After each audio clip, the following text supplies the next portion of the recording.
Thank you for joining us today. The better the deal. We're talking about how fast can we actually fill up a position. Empowering women, giving them the platform to come out. Instilled this passion to help refugees.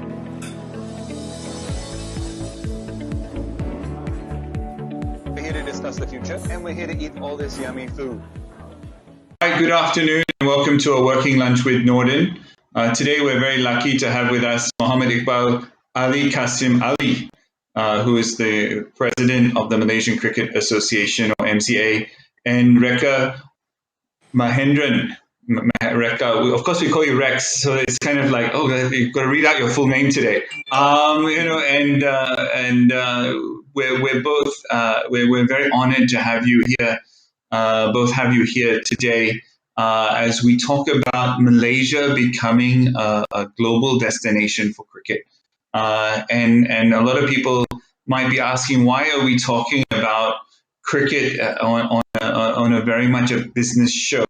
And for me, I think we'll answer that question throughout the afternoon. But part of it is cricket is the second most popular sport in the world, and it's a multi-billion-dollar industry with massive TV audiences and global sponsorship that makes for an amazing business story, an amazing business opportunity. And Malaysia is actually very well positioned to play a role in this game, in this global game. So Iqbal, I wanted to start with you. Not because you're incredibly handsome and better looking than Rekha, but as president, we need to hear from you first, and tell us what is Malaysia doing with cricket, and where are we going with it? Hi Nordin, hi Rekha. Okay, thank you for inviting us to this lunch chat with yourself. Maybe I can start off by saying that it has been a long journey, easily for about 15 years or so, and it all began with Yang Amat Mulia Tunku Imran. Then as he handed over his presidency to Dato' Krish, and then to my very good friend Mahinda, and I've just taken over 2 months ago. And I'm blessed that a lot of things have been put in systems going on, it's just it's a nice position to be in, to carry on with all the great work that they've done. And currently we are nicely placed at the 28th, 29th, I think, in the ODI world ranking. ODI means one day internationals, and it's a very interesting place, and we've got a lot of things put in, and we've also got the women program going on, which we will talk about it later, and Rekha can stress or put greater emphasis on it. What's happened now is there seems to be a lot of attraction from all over the world about wanting to know about Malaysian cricket. We have done a lot of branding and a lot of promotion at all levels, and I think it's just catching up now. And the office, Malaysian Cricket Office, we seem to be receiving a lot of calls or even emails wanting to know what we're doing here in Malaysia. So it's nice. It's really nice, Nordin, to be in this position, because those days we need to chase for things. Now it's a bit, there's a slight reverse in it, like we're getting a lot of proposals coming in and saying that, can we do this with you? Can we do that with you? And it's a question of now getting sanctions from ICC, our international body, whether it's allowable to do certain things, so about tournaments, about setting up academies and all sorts of things, So cricket, the more I see it, it has become the ecosystem is almost perfect. That it's just becoming an industry by itself. So I don't know if that answers your question, Nordin. Yeah. No, I like the fact that when you use this word, it's becoming an industry in itself, and we'll dig into that later. Rekha, before we let you get off the hook too easily, tell us a little bit about what's going on with the women's game in Malaysia. I mean, for me, I'm a big fan of the Malaysian women's team. I've seen the way they fight. I've seen a lot of the success over the last few years. Tell us from your perspective.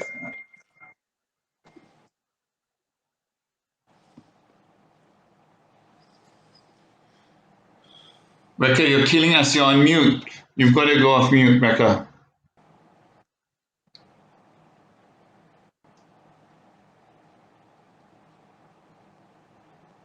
Yeah. No, this is the joy of dealing with technologies, different technologies. Are you back with us?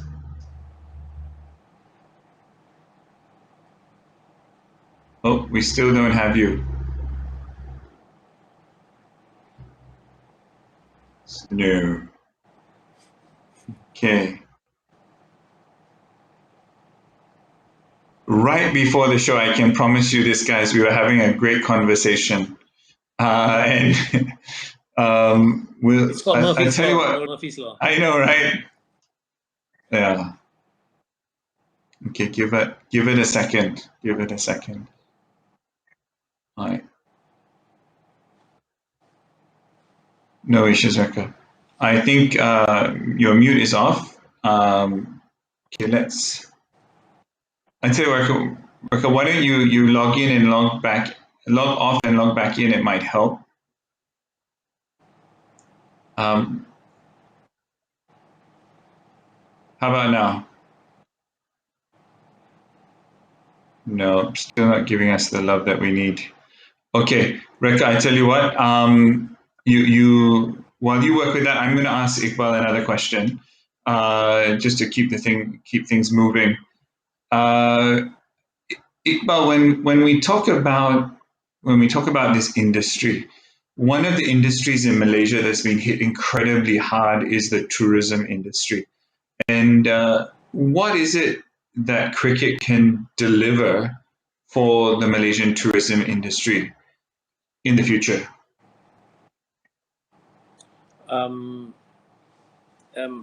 sure most of you would have known by now that cricket has got probably the highest viewership, or if ever, football would be just ahead of us. Um, More because we have most of the viewership is from India, Pakistan, Sri Lanka, Bangladesh, and of course Australia, England. Um, and because of that, there is a very keen viewership, and we're never, when it comes to that, um, it's a major. How do I say that? There's a there's a big following, and now with live streaming, we are experiencing. We do live streaming in Kinrara Oval, where our ground is, which is a world-class and ICC certified ground. And when we do live streaming from Kinrara, there are matches that hits 200,000 viewership. So that's amazing, Like I said, things are really catching up, and people really want to know what's happening in Malaysia. So these are some of the initiatives that we have done to create branding for cricket. And of course, our vision is to make cricket a popular sport in Malaysia. It is catching up. It is catching on, rather, and I think we will reach that stage where we will be a major sport in Malaysia. I believe so. Give it a few more years. If you keep on knocking on doors, it will happen. Um, and because of that, people just want to do things with us, and on the background, what we've been doing is this last 2 months, this last two crazy months, we've been doing having a lot of discussions with parties that want to be partners with us, be it universities, be it colleges, and so on. And there are parties who also want to do a documentary on cricket, nation cricket. So that's interesting. I mean, to me, um, it's really challenging for the people in the office because, well, I would like to say it's a positive challenge. Um, we can do so much, in such a short time. But that is where we are today. And with that, because of this, I foresee that tourism dollars will be, tourism ringgit will be interesting. Um, because when teams like this come down to Malaysia to play here, the hotels get booked, and transportation business picks up, and F&B picks up, and everything starts mobilizing. I mean, things just start moving. People just want to get involved, and that's nice. That's really nice. I mean, if you take this back 10 years ago, or even just 8 years ago, you don't see the buzz. You don't feel the buzz. But today it's a bit different, and I'm pretty confident that cricket, the sport of cricket, will bring a lot of ringgit into Malaysia through tourism. Okay. Okay, nice. We had a couple of questions pop in there, and I thank you everyone for your questions. Now, Iqbal, how are we using technology to promote cricket during this pandemic, and what is that change that we've seen in Malaysian cricket that in terms of technology and promoting it? First thing that comes to mind is that just maybe about a year ago, or slightly more than a year ago, we decided to do live streaming. Of course, broadcasting is out of the question because basically monopolize business. So we've gone into live streaming, and initially we were engaging a third party, and now we do it all in-house. So, and because we put live streaming in place, that has gone really well for us. Like I said, now people really want to know what's happening in Malaysia. But of course, we are also using social media, okay, as our form of reaching out to the people out there. We have our own Facebook account, and individual IGs that are going on, and Rekha will actually explain later about how we're trying to get a greater following within the women cricket fraternity. So that's that. I mean, and it's happening. It's really happening. Okay, cool. Massimo is asking us. Hi, Massimo. Thanks for asking the question about what and how we're doing it, the in-house live streaming. I think we've got some footage. I think we'll try and show you kind of some of the stuff that we've been broadcasting, and then see if you can see some of the stuff that goes live. And one of the things that I thought was very interesting, and we've seen Malaysia become a destination for a lot of cricket. You see, I think we've got some footage of Malaysia playing Thailand. I think we can play that now. We had the SEA Games here. We had so many of the ACC events here, ICC events, and really Kinrara is a beautiful place to play cricket. What is so important about having a world-class cricketing facility in making Malaysia a destination for cricket? Good question, Nordin. Apart from the 12 elite countries, you're talking about Australia, England, Pakistan, India, Sri Lanka, those 12 countries. Outside the 12 countries, the way I see in the last 5, 6 years, whenever there is a major international tournament, there are only two places that ICC, the International Cricket Council, or ACC, the Asian Cricket Council, would look at to host tournaments like this. It's either in Dubai or it's in Kinrara, Kuala Lumpur. And we have there have been parties who came to do a due diligence, and in the last 6 years, from, I won't mention countries, and they will always find Kinrara has an appeal by itself. Of course, we are not as hot as Dubai, one, and our cost is much cheaper than Dubai, what Dubai can offer.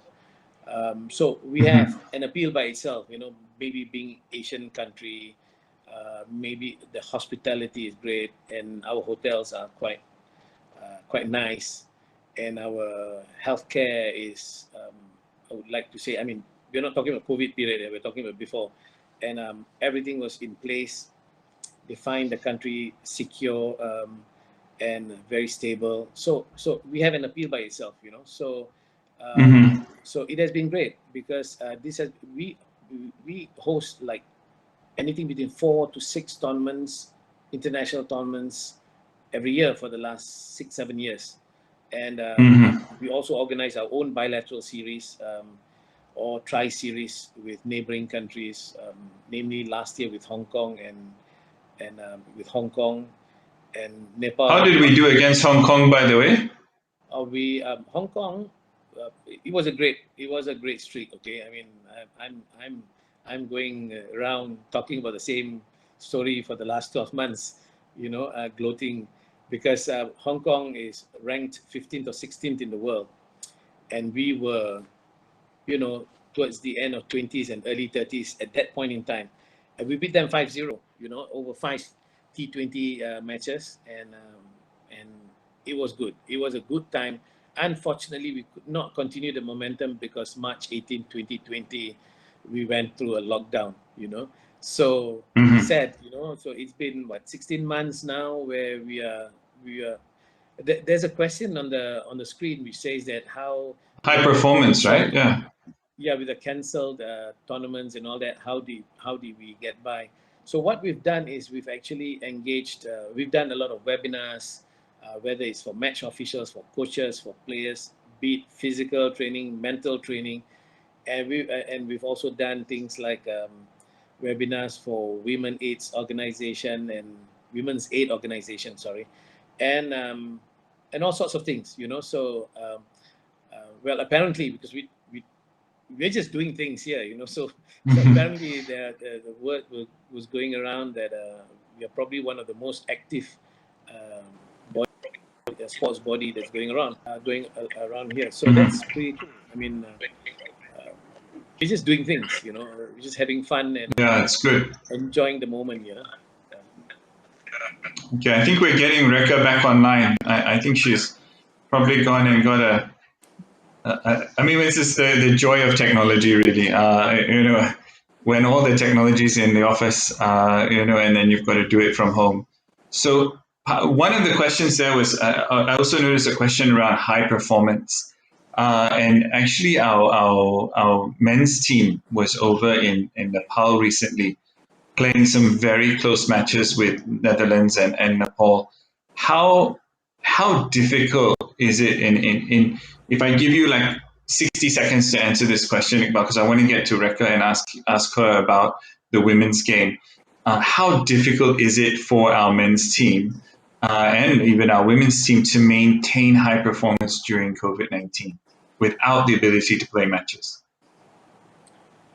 Well, as I mentioned earlier, what we've done with the backing of the office, we have created a lot of programs for them online and getting them to be more focused in working within themselves, mentally and spiritually, for that matter too. We've had programs for them. So this is just to maintain their presence, if I may say, to be involved with the game and not drift away, because it's challenging. Yeah, it was challenging, but they know, and we've given them tasks to do. So I mean, it's just that. I mean, there's no other way for me that rather than getting them involved with things that revolves around cricket. Okay. Otherwise, it's not possible. Got it. Got it. Now, Rekha, I think you're back with us.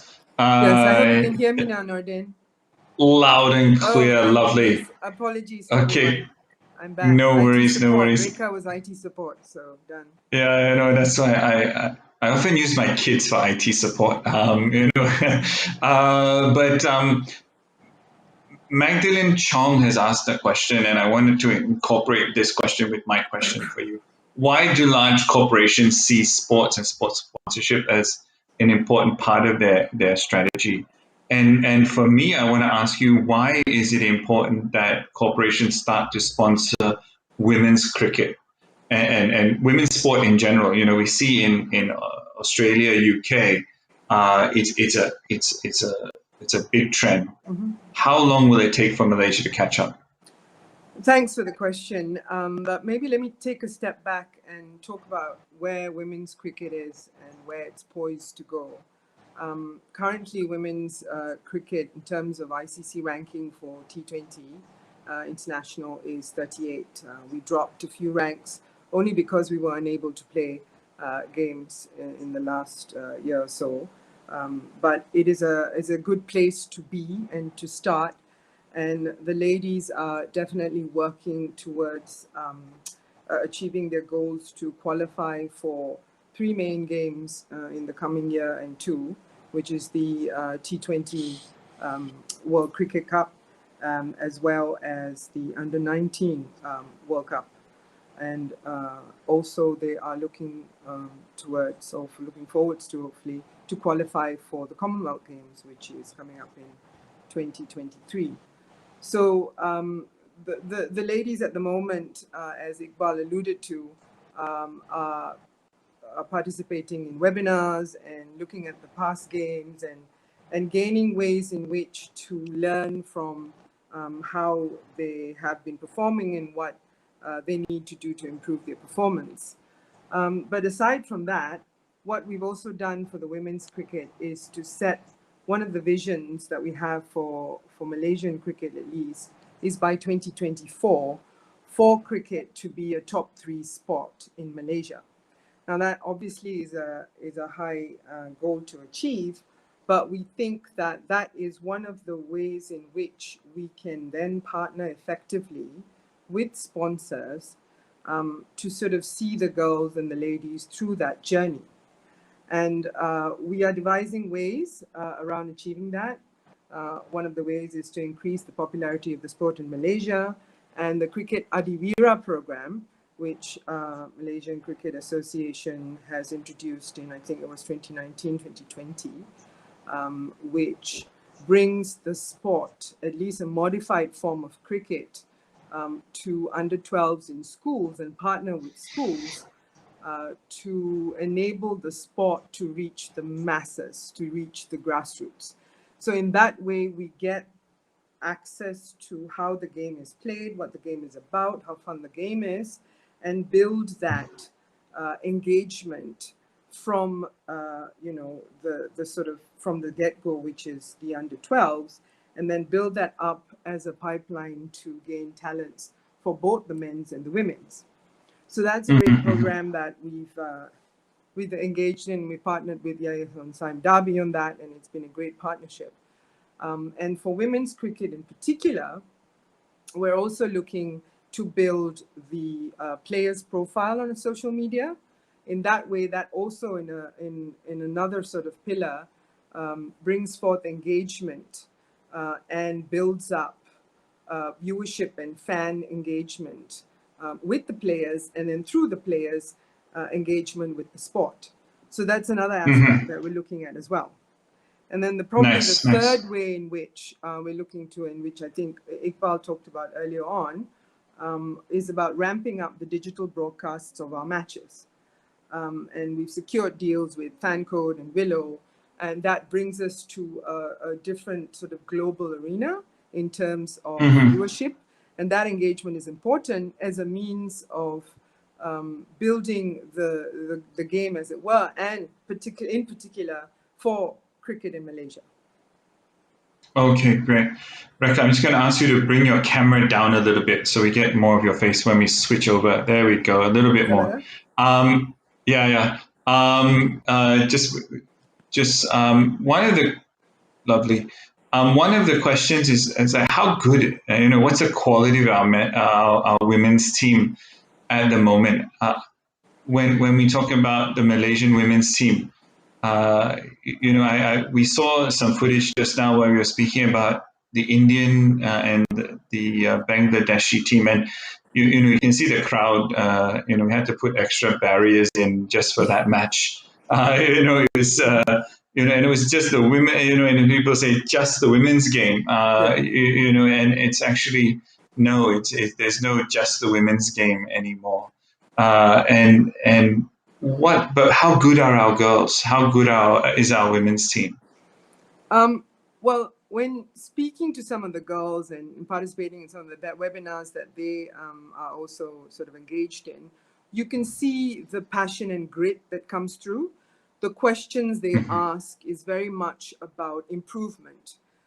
There's a tremendous amount of ambition in the girls to succeed and improve themselves. And I think that those traits are going to see them through achieving something great in the future. And that doesn't mean that they haven't achieved greatness already. I mean, let's talk about some of the wins that the girls have had in recent terms. For example, Marcelisa Zulkifli, she was 17 when she broke the T20 international records with her bowling. And that was a great win that we should celebrate. And it opens the doors for girls and ladies in the future to realize that the sky is your limit.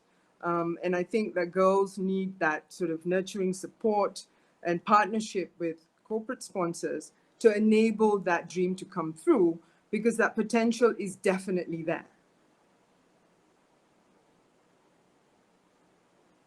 We've seen some recent announcements, quite some big organizations. Who are the ones pumping the money in, and what are they getting in return? I think empowerment is one of the elements that corporate sponsors perhaps pay attention to, that then aligns to the branding of a company. And, as you talked about, Nordin, internationally, there is a lot of sort of thumping about women's cricket sort of having that growth potential in the future. And that's the journey, and that's the narrative that I think corporate sponsors should take advantage of now, because we are in the, we're poised perfectly to take the girls through to achieving greatness in the future. And so what they get back is that they are seen to support the empowerment of women and the ability to deliver in terms of sportsmanship, in terms of results, and in reciprocally, the girls would turn out to be brand ambassadors for corporate brands. And it's a win-win both ways, enabling, the women's cricket to achieve the greatness that it definitely is on the path towards. Yeah, exactly. Here's some very happy cricket players. And this was when Bangladesh beat India for the first time, I think, in their history. A lot of cricket history actually happens in Malaysia. And I'm going to bring Iqbal back into this cricket history component. Some of the big names of cricket have played here. And when we look at those numbers of people who view this sport, when you talk about a few 100,000 people tuning into a match, I mean, this is numbers that some TV shows don't get, and we're delivering that on social media. Are corporations missing the boat here? Are they missing out on very good branding? I certainly think so, Nordin. As Mahinda, used to say that it's a very, very low hanging fruit to pluck, you know. And I often wonder why no one, you know, I mean, many years ago, the government went on this thing called Rakan Sukan, and, you know, those initiatives that they had taken on. And I think cricket is a no-brainer, you know, because we've got viewership, uh, loads of money involved, you know, and it's always nice to be associated with a clean game. You know what I mean? So, Mhm. you Yeah. know, so I don't want to say much more than that, but you know, it's a clean game. You know, um, and what reason do you have not to want to be associated with, you know, with such a brand like that? So basically, this is what we're trying to do. I mean, we're just going to go on and carry on with our initiatives. Um, Hopefully, we get to do a documentary. There's a movie about cricket coming on soon that highlights um, um, during the Sukan Sea in 2017. You know, there was a movie called Adiwira 2, I think.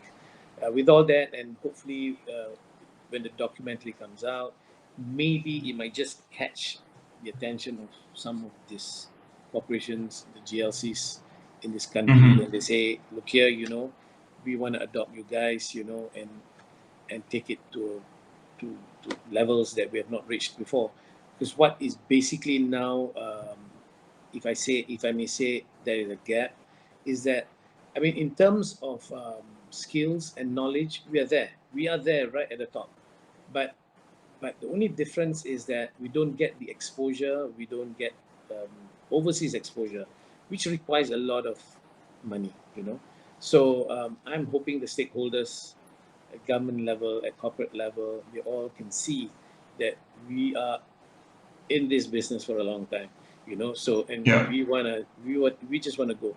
Um, um, if we have it our way, we'll just. I mean, if we can't have it, if we can't have anybody adopting us, we're gonna go about and do things the way we do, and try and raise as much attention and as much and bring about the dollars in so that we can use this money for development. You know, Now, when we talk, yeah, yeah. we've got so many things Sorry, going on. You know, yeah. now, when we talk about development, you know, we talk about, of course, we've got this massive high-end, high-performance, hundreds of thousands of people viewing, big international teams coming to Malaysia. What about grassroots support? What is the national body doing? What are the state bodies doing? What are the clubs doing? And how does that? It looks like a pyramid in my mind. How does that come together, and how is that helping the development of the sport here in Malaysia? We've got great support from Kementerian Pelajaran. We've managed to get cricket included in the co-curriculum syllabus. You know, so where where they can play a game within 45 minutes during a school period or during a co-curriculum program. So that's a great inroad in the first place. But more importantly, I feel that you know, how do I say it? We've got support from Kementerian Belia dan Sukan, okay, by way of when we need a support letter for do certain things, or when we want to tour some or take part in a tournament overseas or whatever. So we have letters like that. But it would be really great if we can get greater support, because then we can really go down to the states and work with the state sports councils. Because we have created this program called Adiwira. Adiwira is a Malay word for superhero. So, and that has become the entry level for cricket at age of 8, 9, 10. And as we go up the pyramid, where they get involved at age group, under 12s, under 14s, under 16s, they take part in clubs and all that. So these are all spread out to all the other states. Some states are more active than the other states, but generally we have reached out to all the 14. And Putrajaya is going to come on next in the next year or two. So, you know, it's healthy that we've gone down to the states, but as as always, at those levels, at state levels, funding has always been an issue because they want to do so many programs, but they want to do so many tournaments or camps or academies, things like that, loads of development programs, but it all requires some money, and that's a bit taxing, and we are always having a sort of a Q&A, sort of a platform forum with the states now. That's what we're doing the last 2 months, seeing the state affiliates to know exactly what are their challenges. We're going down really to the states to find out what are the real problems that they have, and hopefully, and most of the issues are all related to funding. Okay. So when we get more, sorry, Iqbal, I just want to ask, if we get more cricket in Malaysia, does it all have to be played at Kinrara, or can it be spread out to the states? All the states would have a ground or sort of what you call a makeshift ground, sometimes, or we can say a hybrid ground, where we use artificial surface or even a portable surface. Sarawak is working on building a stadium. Johor has got a nice setup there. Penang has one, needs a bit of a touch-up, mostly in Klang Valley. But we are working. I mean, even in Ipoh, Perak, we have artificial fields, surface, and in Seremban too. So we are working on that. Again, it boils down to funds. But they are playing cricket. They are playing cricket on artificial turfs mostly.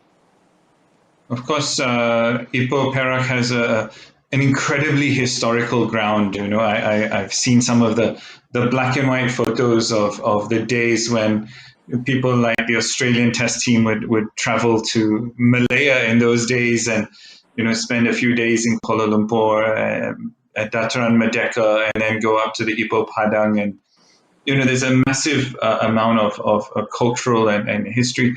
Rekha, we've noted a lot of questions about women today, and a lot of questions about women in sports. And Siti has asked, how can we encourage more women to participate in sports, especially cricket? I think, thanks, Siti, for the question. I think perhaps, Siti, I don't know whether you're aware, but earlier this year, we awarded contracts to our 15 senior team ladies. And that, to me, was a significant milestone in the history of Malaysian Cricket Association. It's sort of a milestone towards achieving gender parity. And as more ladies and girls and their families realize that cricket is being regarded as a very serious business and national interest for the country, that perhaps we'd get more engagement for participation in certainly through the Adiwirak program, again, that we mentioned.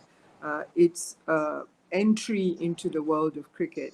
And we want to build that momentum, especially for the girls, so that we can have fan engagement and participation. And the other thing I wanted to mention is that cricket longevity for a player, for a female, is something that I think we also looked at, because there is a general sense of concern about how long can you continue to play the game, and the fact that the game is particularly strenuous in terms of the number of overs being played and the training involved, and so on and so forth. And to that end, I mean, I can say, and the ladies will allude to that, is that, women are incredibly strong, and they have that stamina to take them through the game.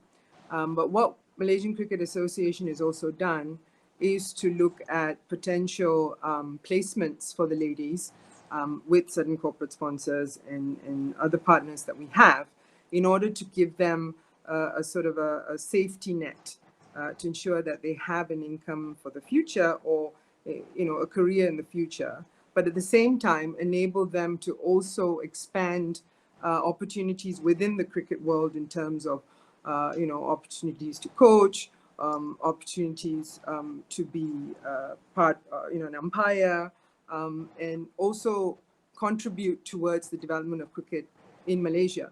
And on that last point, we have recently invited the cricket captain, Winifred, to sit on the women's subcommittee, because I think you're a master of your own destiny and you should also participate in terms of the development of cricket and identify opportunities and challenges for ladies in general. Nordin? Yeah, no, I'm a big fan of Winnie. She's one of those quiet achievers, but then when you see her hitting the ball, it's like wow. And what kind of one of the things that struck me when the national women's team played one of the men's team, and when they won, I think the men got a little bit of a shock. I'm sure they thought, okay, we'll deal with these girls, we'll be polite, and then there's like, oops, we better not. It's going to be awfully embarrassing. And I think one of the things when we look at Malaysian women's success stories, people like Winnie, we have all kinds of wonderful world records, that we've been able to hold in the women's team.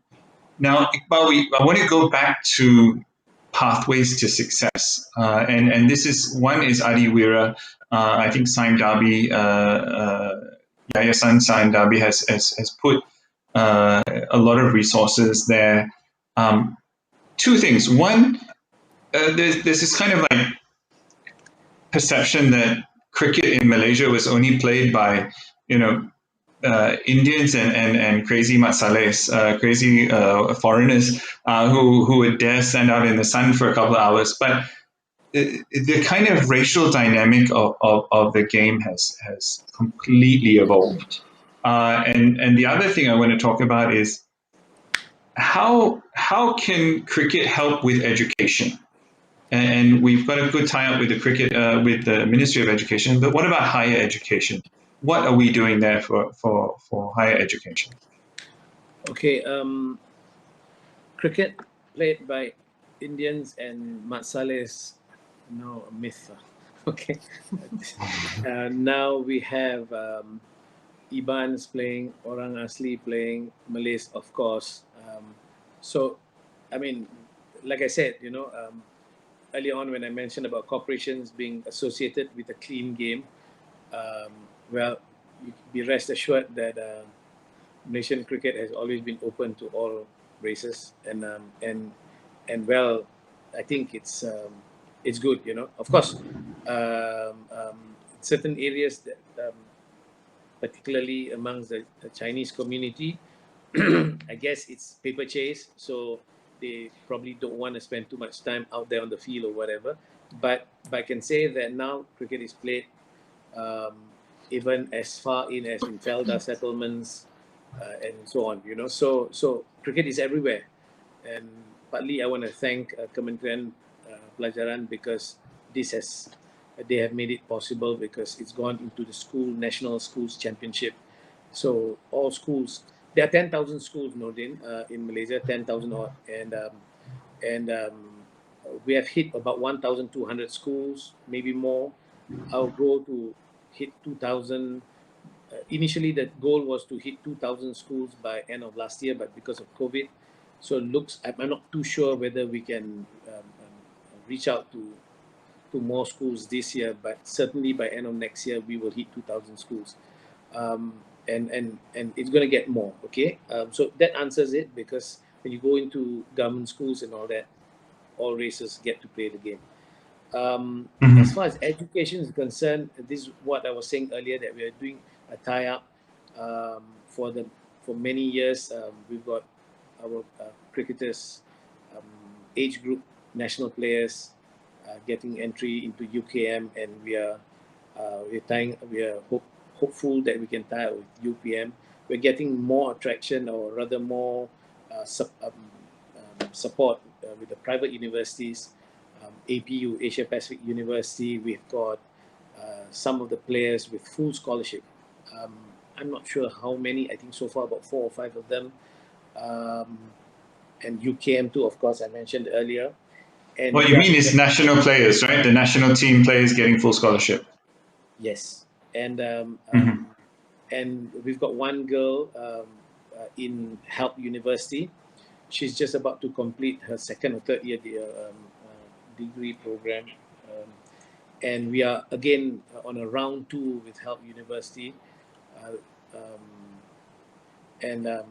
If all goes well, then we'll have a very beautiful partnership with them, and they're going to be our education partners too. So that's pretty cool because we recognize that they have spent hours and hours on the field, and we should be there to support them and to build the other side of, the academic side of things, where they can do something after their cricket is over. The other thing that I'm also looking at, filling in the gaps, is that we've tied up for many years, for the last 15 years, I think, with PUDM, and I'm looking at a few more corporations or even government setup where we can absorb some of these national players and actually give them a career after they take a career. So these are some of the initiatives that we're doing, and I won't say it's at infancy stage. We are already at an advanced stage. This last 2-3 months talking about this, and things are going well. Things are going well. In a nutshell, one of the other things that I've noticed is the amount of foreign students who come from all over the world to Malaysia. How important is it for universities to put cricket as part of the equation of coming to Malaysia? Well, you've stolen that idea from me. I don't know. I never had this chat Sorry. with you, Nordin. To be honest with you, that was my angle with Help University. I told them that unofficially that we can be your marketing agent. We can be your marketing agent, because like it or not, it's a known fact in at this time of the century, or whatever you call it, that the enrollment has dropped by 40, 60, 70%. Some of the colleges or universities are struggling, but the angle that we've had with Help, hopefully all goes well, is that that we will go out there and use our cricket channel to say that come over to Malaysia, we have to offer you good education. Some of you might get some form of discounts or whatever. Play all the cricket you want in Malaysia, be part of the cricket fraternity. So that was the angle, and they liked it. They liked the angle. Okay, lovely. Joseph has also asked us a percentage of government versus corporate versus private funding. I don't know if we're allowed to give out percentages on air, Joseph, but I can tell you, it's a good mix. Now, Rekha, before we close off this session, actually we're only supposed to go for half an hour, but it's cricket, so there's a lot to discuss, and we didn't even mention Liverpool. Of course, Iqbal is a big fan of Liverpool, and we didn't even mention certain penalty shootouts. All jokes aside, Rekha and Rosanna's just asked another question. Is there's enough communications and narrative development for associations and at all genders, all ages, and all walks of life? What would you say to someone out there in terms of thinking about getting into cricket, especially a young woman? Is there a pathway to success? I think Rosanna hit the nail on the head. We definitely should increase communication and narratives and engage fully with the public and potential interested parties around what we've done for cricket in Malaysia and where we're taking it, and sort of the wins and the partnership opportunities. And I think it's important that people understand that now, we've come through 1.5 years, I think, of the pandemic, that having a healthy lifestyle is almost a must-have moving forwards. If anything, this pandemic has taught us. And sort of playing the game of cricket is not only fun, but it's also transformative. And these partnerships that we have with the schools is something that we need to develop further and engage further to render it more structural, so that there's increased partnership and participation in this kind of sport. And also, I think having documentaries and and short form programming around the pathway of a female cricketer or even a male cricketer, I think is important to communicate with the public. And the pathway that we have now has been working, and obviously we're looking for ways to improve that. And definitely Adiwira has contributed towards creating a larger pool for talent selection. And we're open to any suggestions people will have. I think we shouldn't look at it that we have the solution to everything. And the more we tell the story, the more suggestions that we can get back and improve the way in which cricket can develop for Malaysia. Mm-hmm. Okay, cool. And Shafika just asked, can we qualify for the World Cup? In one word, Rekha, what is that answer? I think, I mean, one word maybe not enough. I'd say yes, but I'd say the sky is the limit. And let's put it out there that we can do it. Yeah. Okay, brilliant. Now, when we talk about pathways to success, I always think of when I first came to Malaysia. I was very young. I was only 17, and then I went played a few games with the Royal Selangor club, Saturday and Sunday teams, and then I started working at Australian Consolidated Press. And if you're watching, Sivam pulled me aside. He's like, "Do you play cricket?" And I'm like, "Yeah, I do." And pulled me into the Silver State side. And of course, I'm very emotionally attached to the Silver State side. And of course, I hope you're watching also, Datuk Bill. And when I think about pathways to success, I see the cricket success component. And I always joked with my mom. I said, don't worry, Mom, if I get injured, there's enough doctors on the team to take care of me. And if something went wrong, don't worry, there's a whole bunch of lawyers, and we'll be able to sue whoever didn't do it, do something right. But the game breeds success, and I think that component of education, our national team, a lot of them are well-educated, excellent role models. And that kind of thing kind of sets a beautiful example of success on the field and success off the field. Now, Iqbal, tell us what your vision is for cricket for the next few years. And this is our closing statement, by the way. This is your closing argument. You've got 3 minutes, go. Sorry. Repeat your question, Nordin. I got. What is your? It's the talk of Silver State, no, but I'm saying, what is your vision for success for cricket in Malaysia, Malaysian cricket over the next few years? Okay, firstly, I want to say that Malaysian cricket have adopted a slogan which says cricket breeds success, and this was adopted maybe about 15, 18 years ago. And because in reflecting the guys that grew up with me during our era, a lot of them have become someone, at least someone in society, I mean, contributing in a positive way. So cricket, as they say, they've always claimed that it's a character building game. And I remember those days, when after a game, it's not about you being physically tired, but mentally tired, because it's a thinking game, but over and above that, after talking about cricket is a great leveler, and they say no individual is bigger than the game, no individual is bigger than the game of cricket, things like this have always been a kind of thing that has created the personality, and like for those who know cricket, and when in a sticky situation, you say put your head down and stay focused. Things like this actually builds on the character as you move on in life. And when things get a bit sticky, sometimes you just got to remain humble, stay cool, be composed, and find ways to get out of it. So it actually builds the person. And well, that's the game.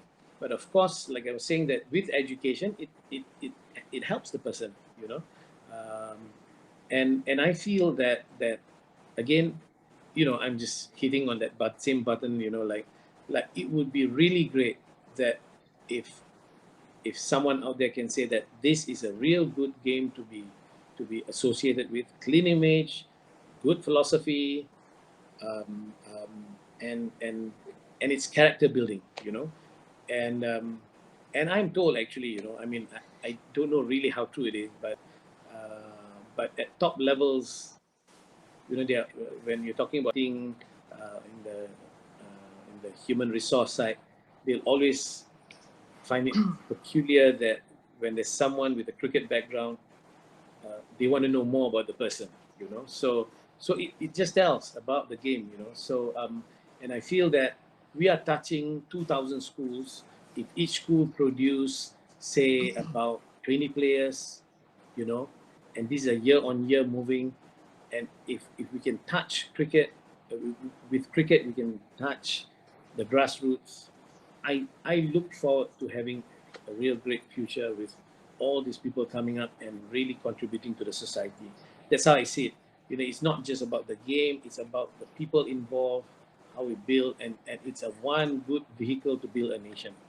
That's how I see it.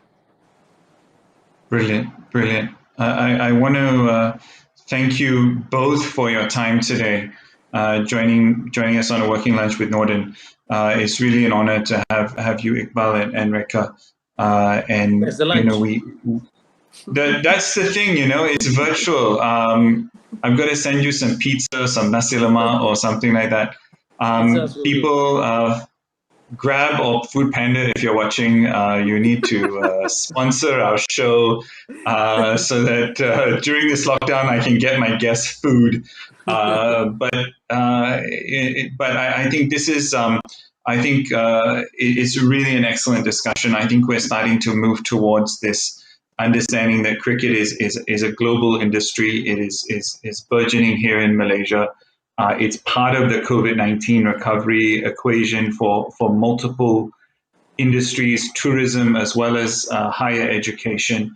And more importantly, Malaysian cricketers are going to be seen on the world stage, and Malaysian cricket venues are going to be part of this global network of venues where top sport is being played. So with that, thank you, Iqbal. Thank you, Rekha, for joining us on a working lunch with Nordin.